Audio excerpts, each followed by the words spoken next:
Hello, I'm Melanie Adkins. Those of you who know me well know that I've been interested in the Titanic for many years, probably since I was about 6 years old. Today is April the 14th. 108 years ago, the Titanic hit the iceberg, and within the early hours of April the 15th, the unthinkable happened and she sank. In 1985, she was discovered by Dr. Robert Ballard, who found her off the coast of Newfoundland. Today, I'm going to read you a story. I wrote it in about 1994. I wrote it from books I had at the time. I didn't have access to the internet and the resources that we now have to find out the facts. So this is a pure piece of fiction. Even though it's based on the musicians who were actually on board the Titanic, the relationships, the people that I mention are all purely fictional. It's called That Night the Beat Was Fast. Bandmaster Wallace Henry Hartley shivered violently, his entire body rigid with the cold. His fingers moved quickly and sharply, playing his violin. The music was loud and cheerful. Hartley had chosen the ragtime. It would keep the passengers' spirits up while the crew lowered the lifeboats. There were 8 fine musicians on board the R.M.S. Titanic, and Hartley had been selected as their bandmaster. He was extremely proud of his achievement. His post on the Cunard de Mauretania was an important one, yet nothing could be more rewarding than a position on the maiden voyage of the unsinkable Titanic. The ship was a masterpiece, and it was Hartley's responsibility to ensure that the music also lived up to the ship's reputation. He had waited in anticipation of the 10th of April 1912. The ship was to leave Southampton at noon for New York. Prior to the ship's departure, Hartley had eagerly waited his instructions concerning the entertainment for the ship's special day. However, he was informed that there was to be no special ceremonies to mark the occasion. He'd been disappointed. He had hoped that the orchestra would be given the chance to perform for the onlooking crowd. They were part of the ship's luxurious entertainment and something to be admired and enjoyed. It was only correct that they should welcome the passengers on board and entertain the crowd. It was, after all, a joyous occasion, and Hartley was surprised that the departure was not a luxurious celebration. The musicians had boarded the ship early on the 10th. Hartley was pleased that he had been able to bid his farewell to his beloved fiancée in privacy. As the time for departure neared, crowds had lined the waterfront to see her off. Hartley's fiancée had stood among the onlookers. He could see her wiping tears away from her elegant face. She was the most beautiful woman he had ever seen, and it upset him greatly that she was unable to join him on this trip of a lifetime. The crowd had cheered as the passengers boarded the boat deck. Hartley swallowed the pain he felt. If only Isabella could see him leading the orchestra. He wanted to share his most precious achievement with his fiancée, yet the celebration was arranged without music.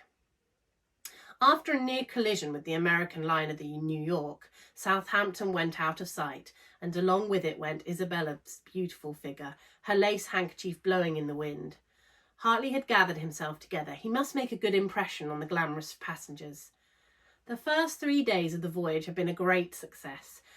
The orchestra was a familiar and respected aspect of the first-class saloon and the second-class dining room, and Hartley and the other musicians had enjoyed the pride they had experienced when playing for some of the world's most important people.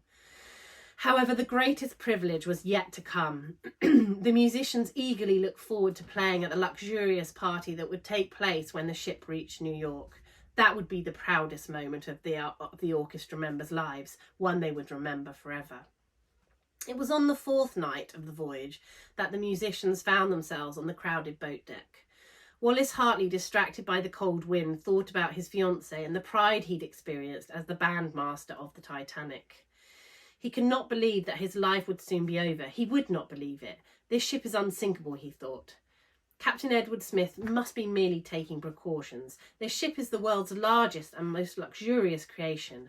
An iceberg could never destroy it. Hartley's attention was drawn back from his thoughts to the musicians and the confusion occurring all around them on the boat deck. First, second and some third-class passengers rushed back and forth together in a way they had never been before. The social barriers of society had been forgotten in the panic, which had whirled the ship into utter madness. The atmosphere appeared to resemble the music being played. That night the beat was fast. As bandmaster, he believed in the circumstances. As always, it was his duty to motivate his musicians. Hartley tried to smile. He could see that Theodore Brayley's face wore an expression of anguish. Brayley was finding it difficult to play the cello at speed the piece required. His fingers were turning blue, numbed by the cold. Hartley withdrew his hand from his violin and reached into his pocket for his silk gloves. Brayley required them more than he did. Without the cello, the ragtime would not be the same. They had been told that everything should remain as normal as possible. That was his duty. The musicians were not as well presented as they usually were. They'd been called up from their cabins at midnight. Most of the musicians had felt the slight jar of the iceberg, but had thought nothing of it. Hartley had been in bed writing a letter to his beloved Isabella. He still wore his woolen pyjamas under his white jacket and trousers, which he'd put on in a hurried fashion when he'd been summoned by Captain Smith. His white lifebelt made it difficult for him to move his arms freely, but he did his best. Hundreds of passengers swarmed up onto the crowded boat deck from the lower decks. The lifeboats were being lowered hurriedly. Most of the first and second class passengers refused to believe the warnings that the great unsinkable ship was going to sink. When Hartley saw the officer's concern at the passengers' ignorance, he realised that the warnings were official and not just a precaution, and it worried him. They had the chance to save themselves, yet they gave it up without thinking. Thomas Andrews, the managing director of the Harland and Wolff Yard shipyard, the man responsible for the ship's design, had passed the musicians accompanied by the captain. They had been discussing the ship's future. It didn't have long left afloat. The bandmaster's attention was distracted from the discussion passing him by the cello that was slipping.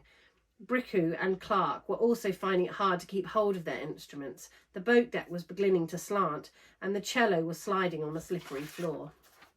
Hartley moved some of the deck chairs to restrict the movement. It was a race against time. All of the musicians knew that the deck would continue to move downwards, taking them with it. Most of the lifeboats left the ship half empty. As the ship slanted further, the band continued to play the ragtime. The music was accompanied by the continuous rhythm of people throwing themselves over the ship's side.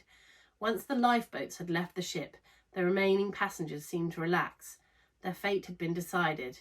Who had the power to argue with the greater judgment? Hartley thought about the party in New York, and Isabella left alone in the world. The future was all a dream, lost in the depths of the Atlantic. He took a deep breath and prepared himself for what to come. If he was going to die, he would do so a musician and a gentleman. The crowds of isolated individuals clung to whatever they could, and the band continued to play. The captain released the crew from their duties. "It's every man for himself now. You've done your duty," he said. The musicians failed to move. Each and every one of them had longed to be free to save themselves since the panic had begun, yet they were gentlemen, loyal to their music, and they would play on till the end, and so they played. Their music was more powerful than ever, ringing around the freezing night sky. Hartley could see Isabella smiling in the darkness, and he was proud of his achievement. There would never be a party where his talents would be admired by the world, but he would be remembered for his bravery and the music he had created as the great ship had entertained disaster. The body of the ship seemed to heave a great sigh of relief and gave in to the swell of the ocean. It rose up, paused for a moment, and then plunged into the darkness. There was an almighty crash, and the lights went out. The people on board were thrown, like lifeless dolls, into space and swallowed by the sea, never to be seen again. Hartley was catapulted into the ship's shell and pulled down with the currents. When he regained consciousness, he found himself trapped within the sea's grasp. His courage gave him strength, and he swam as he'd never swam before. He reached the surface and believed in his heart that it was an act of God that he had been given the courage to save himself. He swam for his own sake, but most importantly, he swam for Isabella. The lifeboats had drifted away from the ship's pull, for fear they may be dragged down with it. On the surface, Hartley found a freezing emptiness. He was accompanied by floating debris and bodies, but there was no signs of real life. The brave bandmaster's struggle had been in vain. His weakened body could not stand up against the cold.